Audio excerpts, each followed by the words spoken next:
Takže já vás vítám u mého dalšího videa. A vzhledem k tomu, že se nám tady množí dotazy, jakým způsobem nainstalovat do počítače neznámý hardware, tak si dneska ukážeme takovou jednoduchou cestu, jak ten hardware identifikovat a posléze i jak jej nainstalovat. Tady tenhle návod je použitelný v podstatě pro všechny Windowsy od řady Windows XP až po nejnovější desítky. S tím, že je možné, že se vám stane, že máte trošku jinak dané ikonky a podobně, ale to se nebojte, já vám to ukážu takovým tím způsobem, který by měl být použitelný de facto pro všechny systémy.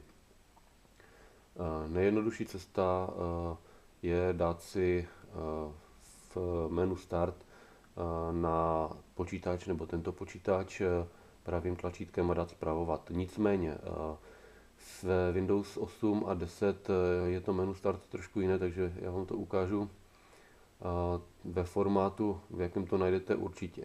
Čiže otevřete si správce souboru, já si tady třeba otevřu nějakou složku, to je totiž úplně jedno, jakou složku si otevřete. A v levém menu máte knihovny, složky, záložky a takovéhle věci. A někde v těch složkách budete mít ikonku počítač. Jakmile najdete tu ikonku počítač, já tady zkusím hýbat kurzorem, kde to mám já, ať to trošku vidíte, tak si najdete kurzorem na počítač a klikněte pravým tlačítkem. Tam kliknete zase v tom meníčku, co vám vyjede, na položku zpravovat. Většinou vám vyjede okno, které vás bude žádat o spuštění modulu Snap-in, což trvá nějakou tu vteřinku. Tady máme SSD, takže to je prakticky okamžitě.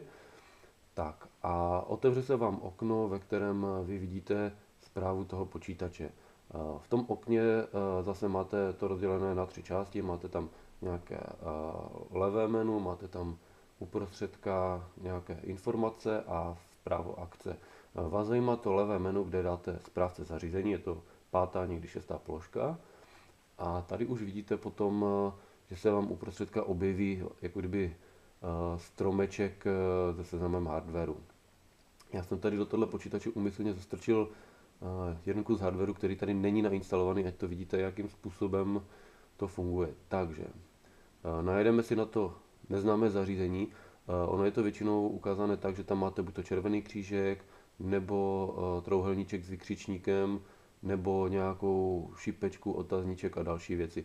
Tímhle se vás systém vlastně snaží informovat o tom, že něco buď to není nainstalované vůbec, nebo je to nerozpoznané, nebo je to nainstalované špatně, či je to vypnuté, nefunkční a podobně. Tak, my si tedy klikneme teda na to neznámé zařízení a otevře se vám okno, ve kterém vidíte nějaké základní informace. Tohle to můžete celkem bez problémů přeskočit a kliknout si na kartu podrobnosti.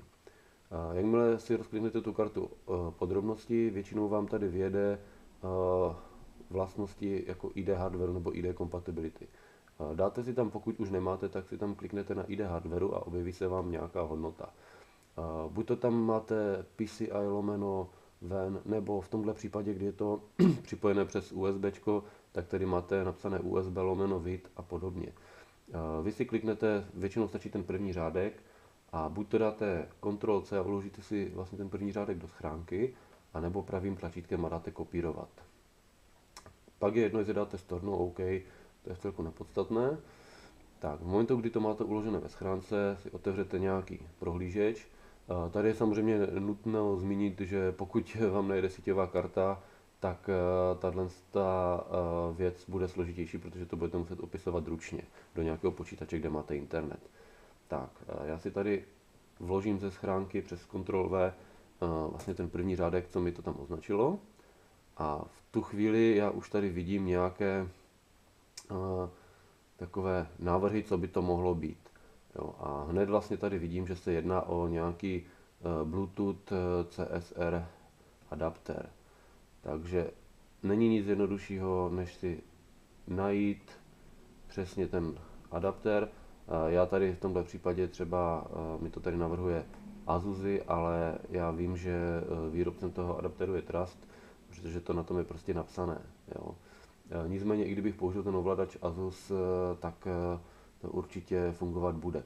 Tady je důležité vědět, že tady je prostě chipset toho Bluetoothu, že se jedná o Atheros 3011 a je úplně jedno, jestli to je od Asusu, od Toshiby, od Trustu, od Dellu nebo od kohokoliv jiného, to je vcelku nepodstatné. Co je důležité, když si najdete nějaký ten ovladač, dát si dobrý pozor na to, jestli je to skutečně stažení ovladače, a nebo je to stažení nějakého, já nevím, driver detektiva, driver identifieru, driver boosteru a podobných takovýchhle, řeknu, aplikací, které jsou spíše na škodu než k užitku.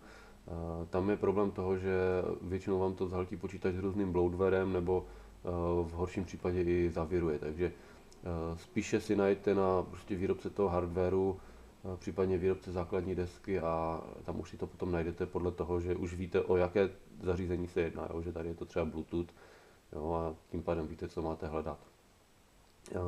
Další, na co si určitě dát pozor, pro jaký systém ten ovladač stahujete. Jednak záleží, jestli máte Windows XP nebo Windows 7 nebo takhle, a důležité tak, jestli je to 32 nebo 64 bitů. Jo, to nemusíte hledat dvakrát. Co je dobré tady u tohohle, když si stáhnete ten ovladač, tak vždycky předtím, než to budete instalovat, pokud se v tom nevyznáte, vytvořte si bod obnovení. Je to jenom taková jistota, kdyby vám ten systém najednou po instalaci padal do modré smrti, tak ať můžete vlastně toto zvrátit tím, že to vrátíte na poslední funkční konfiguraci. Jakmile toto všechno máte, nainstalujete ovladač. Já ho testovat nebudu, protože vím, že on má nějakých 220 MB, a to bychom tady chvilku čekali a trvalo by to zbytečně dlouho. Každopádně, jakmile to máte nainstalované, restartujte počítač, i když to třeba ten restart chtít nebude, vždycky to radši udělejte, ať máte jistotu, jestli vám to skutečně všechno funguje, jak by mělo, a problém by měl být vyřešený. Takže to je pro tuto chvíli všecko. V případě, že máte nějaké dotazy, určitě dejte do komentářů, jinak lajkujte, pokud se vám video líbilo, dislajkujte, pokud se vám nelíbilo, a ideálně dejte odběr. Tak, to je z mé strany všechno a mějte se. Čau.